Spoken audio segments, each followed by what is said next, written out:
Hello friends, welcome back to my channel. आज हम जो टॉपिक पे बात करेंगे वो है क्रेडिट कार्ड। कई लोग हैं जो क्रेडिट कार्ड फ्रीक्वेंटली यूज़ करते हैं और उसको रखते हैं और उनके लिए वो बहुत ज़्यादा कन्वीनियंट चीज़ है।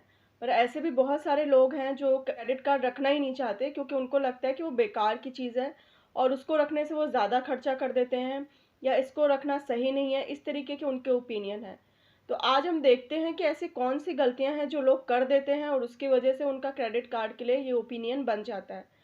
तो देखिए, प्लास्टिक मनी को सब लोग बुरा बोलते हैं क्योंकि अगर आप उसको सही तरीके से इस्तेमाल नहीं करोगे या उसमें कुछ ऐसी गलतियां होती हैं जो आप करोगे तो वो आपके लिए परेशानी बन सकता है। पर जाहिर सी बात है, जैसे हर चीज़ का फ़ायदा भी होता है और हर चीज़ का नुकसान होता है, वैसे ही सेम ये भी चीज़ है। अगर आप क्रेडिट कार्ड का सही इस्तेमाल करें तो ये बहुत अच्छी चीज़ है। अगर आप गलत इस्तेमाल करेंगे और पेनाल्टी, लेट फीस, इंटरेस्ट इन सब के चक्कर में पड़ गए तो आप बहुत ज़्यादा पछताएंगे। तो चलिए देखते हैं ऐसी कौन सी मेन गलतियां हैं जो लोग करते हैं जिसकी वजह से उनको पछताना पड़ता है। सबसे पहले बात होती है कि जो स्टेटमेंट आपका मंथली आता है, आप उसको प्रॉपर ढंग से चेक करिए। खासकर तब जब आपने किसी तरीके की ईएमआई ले रखी हो। होता क्या है कि लोग अपना मेल प्रॉपर टाइम पे चेक नहीं करते हैं और स्टेटमेंट आया भी होता है तो उसको देखते नहीं है। अगर बाई चांस उसमें किसी भी तरीके का लेट पेमेंट फ़ी लगा है या कोई और भी चार्जेस लगे हैं तो आप उसको नहीं देख पाएंगे और उसको पे कर देंगे। फिर पता चला अगले महीने भी वो लग कर आ रहा है या बाद में आप कभी देखें तो आपको ऐसा लगेगा कि क्रेडिट कार्ड कंपनी आपसे बेमतलब के चार्जेस ले रही है। जबकि स्टेटमेंट आपके मेल पर भेजने का मतलब ही यही है कि आप उसको चेक कर लीजिए। ऐसा अगर कोई भी इशू है तो आप प्लीज़ कस्टमर केयर से बात करिए और उसको रिजॉल्व करवाइए। तो हर एक बैंक का एक डेट फिक्स होता है कि इस डेट के बीच में अप्रॉक्स आपका स्टेटमेंट आ ही जाएगा। आप मंथली, हर मंथ, हर रोज़, हर समय मंथना मेल भले ही मत चेक करिए, पर उस डेट को जब आपको पता है कि 20 को स्टेटमेंट जनरेट होनी है, 21 को जनरेट होनी है, तो आप उस टाइम पे अपना मेल चेक करके स्टेटमेंट एक बार प्रॉपर ढंग से ज़रूर चेक कर लीजिए। दूसरा होता है मिनिमम पेमेंट। कई बार एक्सेप्शन अगर है कि बाई चांस अगर आप पूरे पेमेंट नहीं पे कर पा रहे हैं या कोई इशू है तो उस टाइम पे कई लोग मिनिमम पेमेंट पे कर देते हैं। वो ज़्यादातर 5% होता है कि आप 5% आपका जो भी अमाउंट है ड्यू, आप उसका पे कर सकते हैं अगर आप पूरा नहीं पे कर पा रहे हैं तो। लेकिन वो ये भूल जाते हैं कि वो मिनिमम पे करने के बाद भी जो आप उनका जो पूरा अमाउंट होता है उस पर उनको इंटरेस्ट देना ही पड़ता है, जो कि 3.4 से 3.7 के बीच में होता है। तो अल्टीमेटली वो मिनिमम पेमेंट करने के बाद भी अप्रॉक्स उतना पे करते हैं जितना उनका पहले वाला पेमेंट होता है। फॉर एग्जाम्पल, अगर आपका 1 लाख का पेमेंट है तो उनमें उसमें मिनिमम ड्यू हुआ आपका 5,000 का। बाई चांस अगर आप 1 लाख नहीं पे कर पाते और 5,000 पे कर देते हैं तो जो अमाउंट है आपका होल अमाउंट, उस पर जो इंटरेस्ट पड़ेगा वो अमाउंट होगा 3,500 का। तो इस हिसाब से आपको 98,500 तो तब भी देना पड़ेगा। तो ऐसा कोई बहुत ज़्यादा बेनिफिट नहीं होता है। तो कोशिश यही करिए कि आप पेमेंट पूरी करिए। बाई चांस अगर कोई भी एक्सेप्शन होता है क्योंकि ह्यूमन लाइफ है, किसी भी तरीके की ज़रूरत आ गई या कोई परेशानी आ गई और आप जो है पूरा पेमेंट नहीं करते, तो कोशिश करिए कि मिनिमम के बजाय जितना हो पाए आप उतना पे करिए। अगर 5% आपका 5,000 हो रहा है तो 5,000 के बजाय अगर आप 10,000, 15,000 कर सकते हैं तो आप वो पे करिए ताकि आपका जो इंटरेस्ट है वो कम लगे, वो अमाउंट कम हो। तो ये तो हुई दूसरी गलती। अब तीसरी गलती की बात करें तो तीसरी गलती आपकी होती है मिसिंग पेमेंट की। जब एक डेट फिक्स है तो उस डेट में आपको पेमेंट कर देना चाहिए, अदरवाइज लेट पेमेंट फीस लगती है, फिर वो बढ़ती जाती है और वो लोगों को फिर खलती है। जबकि अगर देखा जाए तो गलती इसमें बैंक की नहीं है। अगर आपको एक डेट दे दी गई है तो आपको उस डेट पे जिम्मेदारी के साथ पेमेंट कर देना चाहिए। बाई चांस अगर आपको ऐसा लगता है कि आप वो डेट पे भूल जाते तो आप 2-3 दिन पहले कर दीजिए या अपने मोबाइल में आप रिमाइंडर लगा सकते हैं, उससे कर दीजिए। या आजकल तो बहुत सारी ऐप्स आ गई हैं जिनके थ्रू आप पेमेंट कर सकते हैं और उनके थ्रू आपको रेगुलर व्हाट्सएप भी आते हैं और आजकल के टाइम में तो हर कोई व्हाट्सएप चेक करता ही करता है। जैसे क्रेड के थ्रू हुआ जिसमें आपका एसएमएस भी आता है, व्हाट्सएप भी आता है, आप उस ऐप में भी देख सकते हैं। तो आप इस तरीके के ऐप इंस्टॉल कर लीजिए ताकि जो आपकी पेमेंट की डेट है वो मिस ना हो। और हाँ, अगर आप किसी थर्ड पार्टी ऐप से पेमेंट करते हैं तो बेटर होगा कि आप 1-2 दिन पहले ही पेमेंट कर दीजिए, क्योंकि कई बार बैंक से सेटल होने में भी 1-2 दिन लग जाता है। तो उस चक्कर में ऐसा ना हो कि आपको किसी भी तरीके का लेट पेमेंट फील तरीके से आपको ध्यान रखना चाहिए कि आप जो भी पेमेंट की डेट है वो आप मिस मत करिए।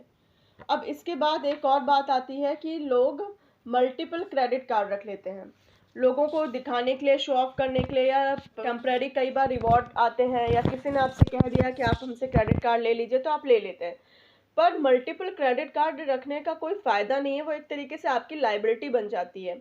अब ऐसा नहीं है कि आप एक ही क्रेडिट कार्ड रखिए, ऐसा कई बार होता है कि लोग ट्रैवल ज़्यादा करते हैं या लोग जो है फ्यूल ज़्यादा जो है फिल करवाते हैं, तो उस हिसाब से क्रेडिट कार्ड रखते हैं। तो इट्स गुड कि आप ध्यान रख रहे हैं कि हाँ, आपको कहाँ से फ़ायदा है कि आप उस तरीके क्रेडिट कार्ड यूज़ करिए। लेकिन कई लोग हैं जो 8-10 क्रेडिट कार्ड रखते हैं और वो सालों साल यूज़ नहीं होते, बस लाइफ टाइम फ्री है इसलिए आप रख रहे हैं। तो ये चीज़ मत करिए, ये एक तरीके की लायबिलिटी ही होती है। कभी बाय चांस आपके पास वही क्रेडिट कार्ड अवेलेबल है जिस पे आप ध्यान नहीं देते, आपने पे कर दिया और फिर उसकी आप पेमेंट करना भूल जाएँ या किसी भी तरीके की चीज़ हो सकती है या वो खो जाए, मिसयूज़ हो जाए, तो बेहतर यही होगा जितने आपको ज़रूरत है उतने ही क्रेडिट कार्ड आप रखिए। इसके बाद जो एक और गलती होती है वो होती है कि लोग इसमें से ज़्यादा खर्चा कई बार कर देते हैं, क्योंकि प्लास्टिक मनी एक तरीके का ईज़ी मनी है। तो होता क्या है कि सबको पता है अरे क्रेडिट कार्ड है स्वैप करा दो, वो जो ज़रूरत का सामान नहीं होता है उसके वो भी ले लेते हैं और जो ज़रूरत का सामान होता है उससे ज़्यादा भी कई बार ले लेते हैं।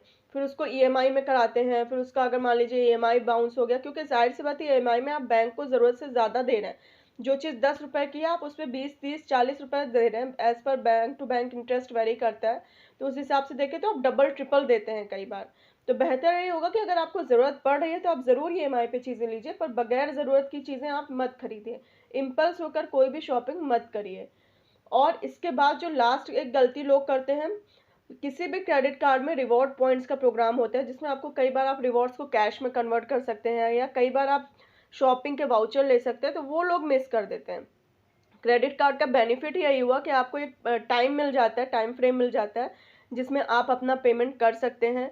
तो बाय चांस अगर आपको मंथ एंड में आपके पास पैसे नहीं है पर फिर भी ज़रूरत लगती है तो आप शॉपिंग कर लीजिए, आपको एक टाइम मिल जाएगा कि आपकी सैलरी आ जाए तो आप पे कर दीजिए और कुछ टाइम के लिए और आपके बैंक में वो अमाउंट रहता है, तो बैंक से भी कुछ भी हो थोड़ा बहुत ही सही जो भी इंटरेस्ट मिलता है आपको मिल जाएगा।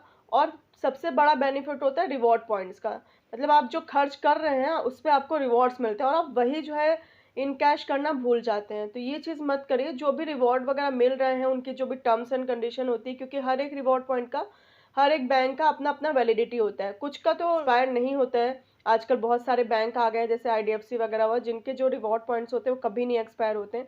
कई के होते हैं कि 1 साल में हो जाते हैं, तो आप देख लीजिए उस टाइम पीरियड के अंदर अंदर वो रिवॉर्ड पॉइंट यूज़ कर दीजिए। तो ये तो हुई कुछ मेन मेन गलतियां जो लोग करते हैं जिसकी वजह से वो क्रेडिट कार्ड को इस्तेमाल करने से डरते हैं।